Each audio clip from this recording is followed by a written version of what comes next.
Доброго всем дня! Будет интересная штука для вас. Это процесс, которому может обучиться каждый, просто сделав определенные действия, которые вы услышите дальше.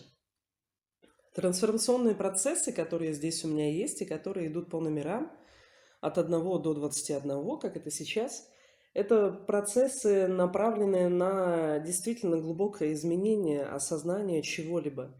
И поэтому они не для каждого подходят в каждое время. И поэтому мы проводим собеседование, где узнаем, готово ли тело, какой именно процесс ему нужен сейчас и нужен ли вообще. И только в этом случае можно как бы вот эту вот, скажем так, экстрасенсорную способность получить и делать этот процесс другим людям. Но есть процесс, я его недавно придумала специально для тех, кто, а, ну, просто, чтобы была возможность ему обучиться без оплаты, без этих собеседований, без контроля практики с моей стороны и прочего. Потому что он простой, и он здесь и сейчас. Он не изменит вашу жизнь, там, он не будет волшебной таблеткой, но при использовании именно в моменте, когда он вам нужен, когда какая-то неуверенность, когда непонятно какие эмоции, эмоциональное состояние, когда непонятно, как выйти из какой-то проблемы, то есть какое решение вы можете принять из себя.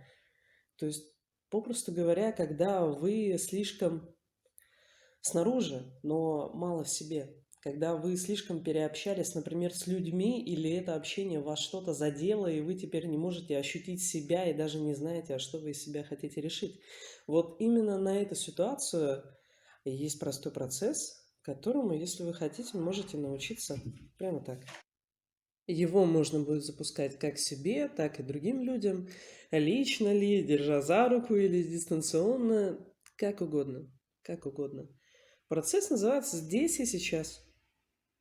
По сути, здесь и сейчас он содержит две вещи. Первое – это отделение мух от котлет, того, что чужое, от того, что ваше. То есть вы, наконец-то, из всей вот этой вот толщи, из этих 100% своих ощущений, найдете те, которые реально есть вы, потому что те, которые чужие, они просто отделятся. Блин, так это не мое, так это не я злюсь, это не я был обижен. Потому что часто бывает, что мы носим в себе ощущения, эмоции, даже мысли, которые очень громкие и навязчивые, которые неадекватные в том плане, что мы не знаем, откуда они, мы не можем их объяснить, то есть они как будто просто пришли и все. Обычно это происходит тогда, когда мы осознаем чужое, но не знаем, что это чужое. Возможно, вам никто не говорил, что на самом деле каждый человек может ощущать в разной степени, кто-то полностью, кто-то немного, и мысли, и эмоции, чувства, ощущения, и ощущение самости других людей, ощущение их любви или нелюбви к миру. И часто бывает такое, что мы просто чувствуем себя плохо, но мы не можем объяснить это, почему. А это просто потому, что рядом человек, с которым мы общались недавно, или в том месте, где мы находились, где много людей, им было не очень хорошо. И мы это чувствуем. И думаем часто, что это наше. Но то, что чужое, обычно мы не можем объяснить. Если это наше счастье, мы можем объяснить. Так вот это произошло. Конечно, я счастлив. Мне нравится этот мир. Мне. И это объяснение дает нам спокойствие. Но когда же дело касается того, что не наше, что чужое, там спокойствия нет, там есть непонимание, откуда это вообще, что это, откуда это взялось. Поэтому первая часть процесса, что он делает, это отделяет вот это чужое, как бы ставит его фоном, очень сильно принижает его проявленность, чтобы вы ощутили наконец-то то, что в действительности есть вы. И из 100% это будет примерно 20, 25, может быть еще меньше. На самом деле мы каждый день очень много чужого берем и считаем, что это наше. Наши мысли, наши ощущения, наши эмоции, наше состояние тела, то, где что болит даже. И из этого состояния, считая, что, блин, ну у меня вот эта вот мысль, но почему оно не идет, почему оно не прет, не получается, ведь вроде я же этого хочу или не этого. А что тогда? Что же я хочу, что происходит? Поэтому процесс здесь и сейчас. Он влияет на то, чтобы вы услышали себя и, соответственно, могли что-то выбрать и решить из себя. Как реагировать на ту или иную ситуацию. Что решать в данной ситуации. Потому что бывает такое, что то, что вас вроде как заботило, то, что, возможно, перед вами вставало как какая-то важность, какой-то выбор и прочее, оказывался совсем не ваш. И оно не решается не потому, что оно серьезное или важное, а потому что оно не ваше, вам это не надо решать. Поэтому многие вещи могут просто перестать быть важными, просто опуститься, они уйдут из вашей перспективы, они будут где-то там. Потому что это просто информация о том, что переживают другие люди, но не вы. И из себя вы решите уже то, что нужно вам. И вторая часть– это заземление.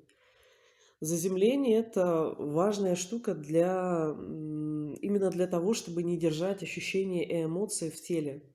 Когда вы ими переполняетесь, но у вас, в принципе, есть некоторая важность ощущений и эмоций, например, вот появляется, если грусть или страх, надо разобраться, откуда это, что это, и вот это вот суждение о том, что надо разбираться, вот этот выбор о том, чтобы смаковать вот эти эмоции, которые, скорее всего, даже не ваши, вот эти ощущения, которые, скорее всего, даже не ваши, просто потому что мы постоянно ловим от других людей, мы так устроены, они ловят нас, мы их.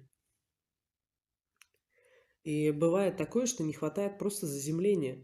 Вот буквально как если бы проволочку от вас, там, от ноги или от спины провели и ткнули в землю. Ну, это банально, но, в принципе, в процессе это так и работает. То есть, как бы отращивается вот эта ниточка, по которой ваша вот эта напряженность, она может уйти в землю, заземлиться без разницы. Вы будете на земле стоять, вы будете в обуви стоять, вы будете в здании стоять или лететь на самолете. Я это опробовал на самолете вчера. Все работает. Что нужно сделать, чтобы обучиться? Просто сядьте спокойненько, подошите и скажите 2 раза. Процесс здесь, сейчас, процесс здесь и сейчас. И все, в течение получаса он у вас встроится, можете через полчаса уже пробовать. Чтобы запустить, запуская процесс здесь и сейчас себе. Или запуская процесс здесь и сейчас. Здесь и сейчас это название процесса. Такому-то человеку. Чтобы запустить это другому человеку, и если он просит вас об этом, ну, понятно, да, запускаете. А если у вас почему-то есть легкость запустить это человеку, который не спрашивал вас об этом, да, дистанционно или как-то еще, или вы знаете, что кому-то из ваших близких, возможно, сейчас тяжело, и вы могли бы быть помощью в этом, послушайте свою легкость. Действительно ли вы хотите это сделать? И сделайте тогда так. Это очень просто. Процессы, они работают через выбор, выбор сути человека. Поэтому если вы выбираете разобраться с чем-то, все, вы нашли этот процесс. Значит, вы это выбрали, значит, действительно что-то произойдет для вас. И то же самое с другими людьми. Нам не обязательно спрашивать их личность, например, там именно Тамару Ивановну, как ты, Тамара Ивановна, хочешь или нет. А нам нужно спросить от своей сути их суть. Если хотите, можно, так сказать, от своей души спросить их душу. Хочешь ли ты принять этот процесс, получить это изменение? И если у вас внутри легкости, вы по-прежнему хотите сделать, хорошо, запускаю процесс здесь сейчас, Тамаре Ивановне, и все. Он идет столько, сколько нужно. Может быть, 1 минута, может быть, 5, может быть, он будет полчаса идти. Насколько именно телу человека это легче? Ну, скорее всего, все примерно за 2, 3, 5 минут, вот большинство. И состояние человека уже начнет меняться. Его взгляд на ситуацию уже начнет меняться. Вот сейчас он истерил, а тут, блин, вроде как-то, ну, все не так-то и плохо вроде. Этот процесс работает на здесь и сейчас, то есть на те ситуации, состояния, которые у вас проявлены сейчас и с которыми бы вы хотели разобраться. Да, он дает некоторую осознанность именно постфактум, потому что вы видите, вот было, стало, а значит вот это вот, то, чего сейчас не стало, оно было чужое. Вот такие осознания он приносит, да. Но он не работает с какими-то там, с воспоминаниями, с глубинными травмами, состояниями там перехода смерти или что-то такое, на что действуют другие трансформационные процессы. Но вот именно здесь и сейчас он работает. И если его делать часто, если он прямо вкатит, будет нравиться, и если его делать часто, то вот это вот маленькие крупицы осознанности, которые вы будете получать каждый раз, они в принципе для вас создадут действительно что-то новое. Вы начнете что-то новое выбирать. То есть количеством возьмете уже некоторое качество. Итак, еще раз, этот процесс, которому может научиться любой, именно потому, что он привносит мало изменений. Мало, но по крупицам можно собрать много. Вот так. Пробуйте. Интересно, что у вас получится. Можете писать мне в чат. У меня есть чат в WhatsApp, идущий вместе. Можете написать мне в WhatsApp, если вас еще в нем нет, я вас добавлю. Поделиться там этим. Там много бывает интересных историй. Историй, мнений, опыта. Ну вот, добро пожаловать в новый мир.